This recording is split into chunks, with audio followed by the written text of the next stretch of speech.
The day Earth died started like any other Tuesday. Jake wiped the grease from his hands and stared at the old battleship engine. The USS Iowa sat quietly in the Naval Museum, surrounded by tourists taking selfies. Children pressed their faces against the glass displays. Nobody knew that in 3 hours, this ancient ship would be humanity's last hope. The first sign came at noon. Every phone in the world went silent at the same moment. "That's weird," Jake muttered. He tapped his phone screen. Nothing. Dead black. Then the sky changed. Massive shadows fell across the city. Jake walked outside and looked up.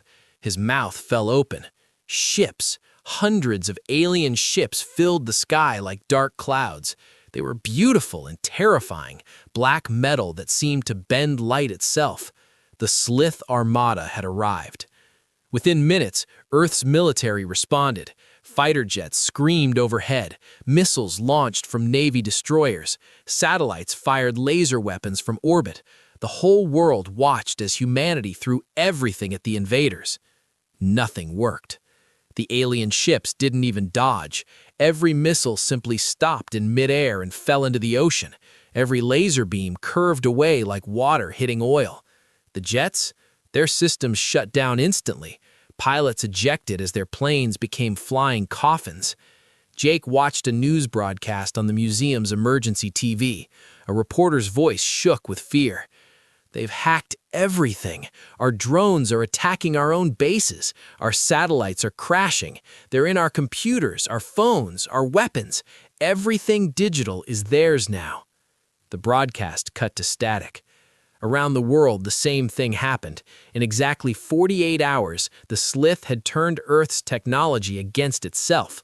Modern weapons became useless metal. Advanced computers became expensive paperweights.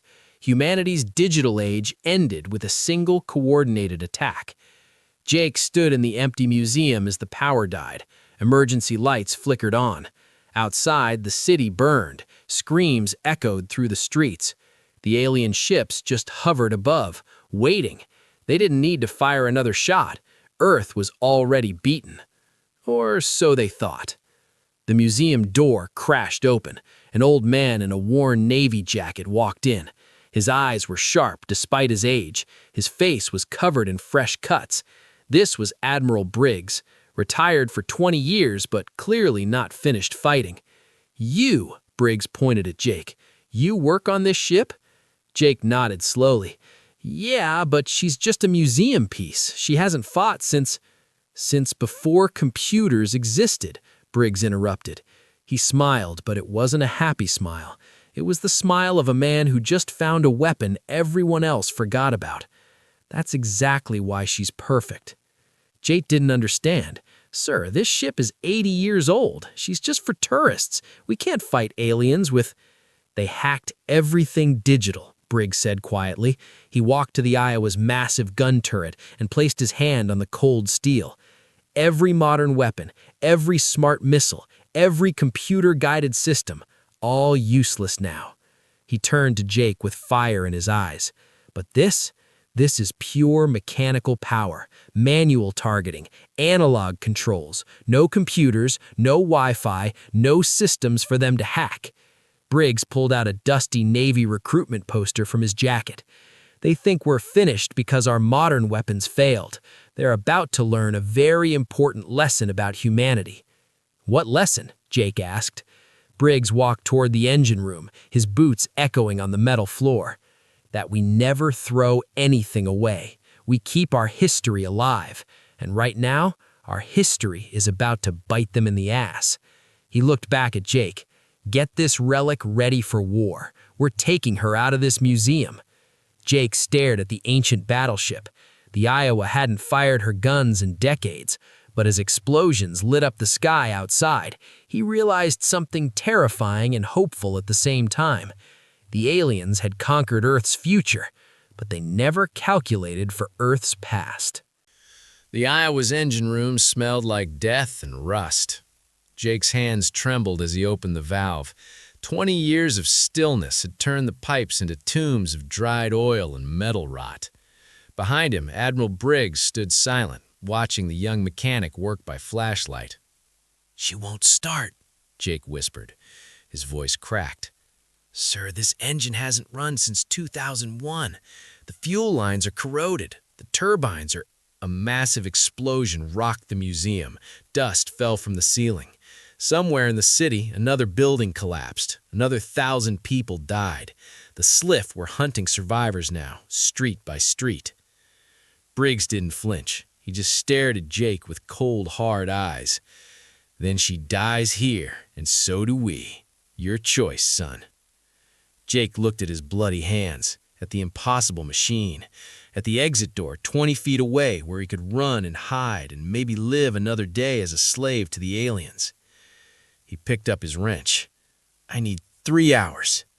Briggs checked his watch. "You have 2. Across America, the same desperate scene played out in 4 other locations. In North Carolina, an 80-year-old woman named Sarah Chen stood before the USS North Carolina. She had been the ship's last engineer before retirement. Now she was back, climbing onto a vessel that had been declared permanently decommissioned in 1961. Her grandson, Marcus, only 19 years old, helped her up the ladder. "Grandma, you're too old for this," he said softly. Sarah's eyes filled with tears, but her voice was steel. "My husband died on this ship in 1945. She carried him home. Now she'll carry us to war one more time." In Virginia, the USS Wisconsin sat in a flooded dry dock. The water was black with oil and debris. A team of 12 people, plumbers, teachers, a librarian, stood in the water trying to seal the hull breaches with welding torches and prayers. "This is insane," one man shouted. "We're not soldiers. We're going to die." A team leader, a former Coast Guard captain named Rodriguez, grabbed the man's shoulder. "Look up," Rodriguez said quietly. Above them, a SLIF patrol ship drifted past, its weapons scanning the ruins below. Hunting, always hunting. "We're already dead. Question is, do we die hiding or do we die fighting?" The man picked up his torch and kept welding. Back on the Iowa, Jake discovered something that made his blood run cold. "The ammunition," he said slowly. "Admiral, the shells are gone. The museum removed them years ago for safety." For the first time, Admiral Briggs looked worried. A battleship without ammunition was just a floating coffin. Then Jake's radio crackled, a woman's voice, barely audible through static. "Iowa, this is Liberty Bell. Do you copy?" Briggs grabbed the radio. "This is Iowa. Who is this?" "Underground Resistance, Philadelphia. We have something for you. Found them in a sealed military warehouse. 60 shells, 16-inch, never fired." Briggs closed his eyes. His hands shook. "How did you—" "My grandfather hid them in 1947. Said America might need them again someday. He was right." The woman's voice broke. "The SLIF killed my family yesterday. Get these bastards for me, please." "We will," Briggs promised. "How do we get them?" "Convoy leaves in 1 hour. No vehicles. Engines alert the aliens. We're using horses and wagons, Civil War style." She laughed, but it was the laugh of someone who had nothing left to lose. 60 tons of shells on wooden wheels. If we survive, history's going to think we were insane. "History won't remember us at all if we lose," Briggs said. "Thank you, Liberty Bell." The radio went silent. Jake stared at the Admiral. "Horses? They're transporting battleship ammunition with horses?" Briggs looked at the dead engine, the impossible repairs, the burning city outside. "Modern warfare couldn't save us, so we're going back to the basics. Horses, analog radios, steel and gunpowder. The aliens wanted to fight primitives?" He smiled darkly. "Let's show them what primitives can really do." The engine suddenly coughed, then roared. The Iowa was alive, and she was hungry for blood.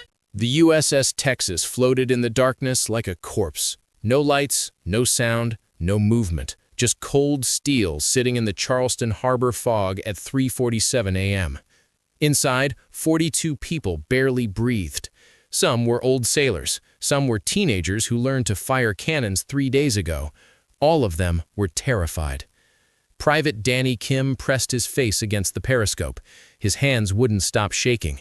Above the city, a Slith dropship hovered, scanning for survivors with blue lights that cut through the fog like knives. "Target locked," Danny whispered into his radio. In the fire control room, Commander Sarah Park, a museum tour guide 6 days ago, stared at the manual targeting calculations. Numbers written in pencil on paper. No computers, no guidance systems, just math, prayer, and hope. "Wind speed?" she asked. 8 knots northeast, someone answered. "Distance to target? 3,000 yards. Sarah closed her eyes. If they fired and missed, the aliens would know their position. The Texas had no shields, no armor that could stop plasma weapons. One shot from the Slith and they would all burn alive. "Ma'am," Danny said quietly, "my sister died in that city yesterday. She was 7 years old." Sarah opened her eyes. Around her, every face showed the same expression: grief, rage, desperation. "Load the shell," she ordered. The crew moved like ghosts. The massive 16-inch shell, 900 pounds of steel and explosive, slid into the breach with a sound like a monster's heartbeat. The gun turret rotated with mechanical grinding that seemed impossibly loud. Above them, the Slith dropship continued its patrol, hunting, always hunting. Sarah picked up the radio. Her voice was steady now. "This is Texas, firing in 10 seconds. If we survive, retreat to position Baker. If we don't..." She paused. "It's been an honor." Danny Kim's finger hovered over the firing button. He thought about his little sister, about her laugh, about teaching her to ride a bike 2 months ago. "For Emma," he whispered. He pressed the button. The sound was like God himself screaming. The Texas's main gun fired with such force that windows shattered 3 blocks away. The muzzle flash lit up the entire harbor like a second sun. The shell, a piece of metal from 1942, flew through the air at 2,500 feet per second. For 3 seconds, nothing happened. Then, the Slith dropship exploded. Not a small explosion, not a fire. The alien ship simply came apart in a ball of white-hot flame that turned night into day. Pieces of hull, metal that shouldn't burn, fell like meteors into the city. The shockwave knocked people off their feet 2 miles away. Inside the Texas, everyone stood frozen. "Did we..." Danny couldn't finish the sentence. "We hit them," Sarah breathed. "We actually hit them." Then the celebration died, because overhead, 10 more Slith ships appeared, and they were all turning toward the Texas. "Battle stations!" Sarah screamed. "Load everything! Fire at will!" But it was too late. The aliens fired first. The plasma beam hit the Texas's forward deck. Metal melted like wax. 3 crew members simply vanished, turned to ash in a fraction of a second. The ship tilted as water poured through the new hole in her hull. "We're sinking!" someone screamed. "Then we sink shooting!" Sarah grabbed the radio. "All guns fire! Now!" The Texas fired again, and again, and again. Even as she died, even as her hull broke apart, she kept firing. 2 more hits, 2 more Slith ships fell burning into the harbor. Danny Kim's station caught fire. The heat was unbearable. He should have run, should have jumped into the water. Instead, he loaded another shell with his bare, burning hands. "Come on, you bastards, come on." The 4th shot hit a Slith cruiser directly in its engine core, and something impossible happened. The alien ship's shields flickered and died, just for a second, but long enough for Danny to see the truth through his periscope. "Oh my God," Danny said. "Commander, their shields, they don't stop solid objects." Sarah's eyes went wide. "What?" "The shields stop energy weapons, lasers, plasma, anything digital. But our shells, they're just metal. The shields can't..." The Texas lurched. Water reached the engine room. She was going down fast now. But Sarah was smiling as her ship died beneath her feet. She grabbed the emergency radio, the one that broadcast to every surviving human vessel. "All ships, this is Texas. We found their weakness. Repeat, kinetic weapons penetrate their shields. The old guns work. The museum ships can win this war." The radio went dead as the Texas slipped beneath the waves. But the message was already spreading. Across the world, ancient warships heard the transmission, and they began to move. Jake couldn't feel his fingers anymore. He had been holding on to the Iowa's frozen rail for 6 hours as the battleship drifted silently through New York Harbor. No engines, no lights, no heat. Just the tide pushing them forward like a ghost ship. Around him in the darkness, 3 other museum battleships floated in formation. The Missouri, the Wisconsin, the North Carolina. 4 relics from a dead age, carrying 163 people who probably wouldn't see sunrise. Through his binoculars, Jake could see Manhattan. The Slith had turned it into hell. 12 massive command ships hovered above the city, their undersides glowing with sickly green light. They were processing Earth's atmosphere, turning oxygen into something their species could breathe. Killing the planet, slowly, efficiently. Admiral Briggs stood beside Jake, completely still, waiting.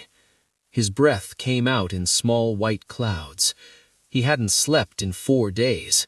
None of them had. "Sir," Jake whispered, "what if Texas was wrong? What if their shields—" "Texas died for that information," Briggs interrupted quietly. "If we waste her sacrifice by doubting it, those sailors died for nothing." Jake went silent. Somewhere in the darkness, a radio clicked twice. The signal. All ships were in position. Briggs checked his watch. 4:16 a.m. 1 minute left. "When we fire," he said softly, "they'll know exactly where we are. They'll throw everything at us. Some of you won't make it home." He paused. "But your children will. Remember that." Jake thought about his little nephew, 7 years old, hiding in a bunker somewhere, if he was still alive. The watch ticked to 4:17. "Fire," Briggs said. The harbor exploded into light. 4 battleships fired simultaneously, 16 massive guns roaring at once. The sound shattered windows in Brooklyn. The muzzle flashes turned night into day for a split second. 12 shells flew toward the Slith command ships. 9 missed. 3 hit. And the alien mothership screamed. Jake watched through his binoculars as the first shell punched straight through the Slith's shields and tore into the hull. Metal that should have been indestructible crumpled like paper. The second shell hit the command bridge. The third hit something critical, maybe a fuel core, maybe a reactor, because suddenly the entire ship was burning. Green fire. Alien fire. It burned upward instead of down, reaching toward the sky like it wanted to escape. "Reload!" Briggs screamed. "Fire again!" But the Slith weren't paralyzed anymore. They were moving now, turning their weapons toward the harbor, toward the museum ships. The first plasma beam hit the water next to Wisconsin, turning seawater into steam instantly. The second beam hit North Carolina's rear deck, melting steel like butter. People screamed, jumped overboard, burned. Jake loaded another shell with shaking hands. The Iowa fired again. This time the shell hit a smaller Slith destroyer. It split in half and fell burning into the Hudson River. "2 down!" someone shouted, but 10 more remained. Then Jake saw something that made his heart stop. The USS Missouri, beautiful, massive, unsinkable Missouri, took a direct hit to her midsection. The plasma beam burned completely through her hull. Jake could see through the hole, could see people inside, silhouetted against the fire, still loading guns even as their ship died. "Missouri is hit!" someone shouted into the radio. "She's going down!" "Then she goes down fighting," a voice responded. Jake recognized it. Commander Sarah Chen, the old woman from North Carolina. "All ships concentrate fire on the mothership. If we're dying today, we're taking that bastard with us." The Missouri fired one last time before she sank. Her shell hit the Slith mothership's engine block. The explosion was beautiful and terrible, a flower of flame that bloomed across the sky. The mothership tilted, started falling. "Oh, God," Jake whispered. "It's coming down." The alien command ship, bigger than 3 aircraft carriers, combined fell from the sky like a dying god. It crashed into the East River with a sound like the world ending. Water exploded upward in a wall 100 feet high. The shockwave knocked Jake off his feet. When he stood up, the harbor was chaos, burning debris everywhere. The Missouri was gone. The North Carolina was on fire. The Wisconsin had lost her forward guns. But the mothership was sinking, disappearing into the dark water with thousands of Slith inside. And the remaining alien ships were retreating, actually retreating. "They're running," Briggs said. His voice was hollow, empty. "We broke them." Jake looked at the burning water where the Missouri had been, at the bodies floating in the harbor, at the price they paid for one victory. "Did we win?" he asked quietly. Briggs stared at the fleeing Slith ships, at the dead city behind them, at the sunrise beginning to glow on the horizon. "We survived," he said. "That's all winning means now." But Jake noticed something. The Admiral's hand was shaking as he saluted the spot where Missouri went down. And for the first time since the invasion began, Jake saw tears on the old man's face. The Iowa was dying. Jake sat in the dark engine room holding a rag against the hole in his side. Blood seeped through his fingers. Around him, the battleship groaned like a wounded animal. They had barely escaped New York Harbor. 2 of their 4 engines were dead. Half the crew was gone, and the Slith were coming to finish them. "Contact!" someone screamed from above deck. 40 ships inbound! They're surrounding us!" Jake closed his eyes. This was it. The end. They had won one battle, and now the aliens would make them pay for it. Admiral Briggs's voice crackled over the intercom. He sounded tired, old, human. "Crew of the Iowa, I won't lie to you. We can't win this fight. We're out of ammunition, out of time, out of miracles." He paused. "But we made them bleed. We showed the world that humans don't surrender. That's enough. That's—" A sound cut him off. Thunder. From the sky. But it wasn't Slith weapons. It was something else. Something impossible. Jake dragged himself up the ladder to the deck. What he saw made him forget his pain. Helicopters. Dozens of them. Old military choppers that shouldn't be flying. They circled the Iowa like protective angels, and they were dropping crates onto the deck. "What the hell?" Jake whispered. A parachute landed near him. He ripped open the crate. Inside were shells. Perfect, polished, deadly shells. And a handwritten note. "From the men who trained with ghosts. You're not alone. Fire everything." Jake looked up at the sky. More helicopters appeared, dropping supplies on the Wisconsin, on the North Carolina, on every surviving museum ship. Then the radio exploded with voices, dozens of them, from around the world. "This is HMS Belfast, United Kingdom. We heard your message. We're firing. HIJMS Mikasa, Japan. Our guns are loaded. We fight with you. Battleship Marat, Russia. The motherland remembers. We will not surrender." Jake's hands trembled as he grabbed the radio. "Who are you people?" An old woman's voice answered. "We're the ones who refused to forget. Every country has museum ships. Every country has old soldiers who remember how to fight without computers. You woke us up. Now we finish this together."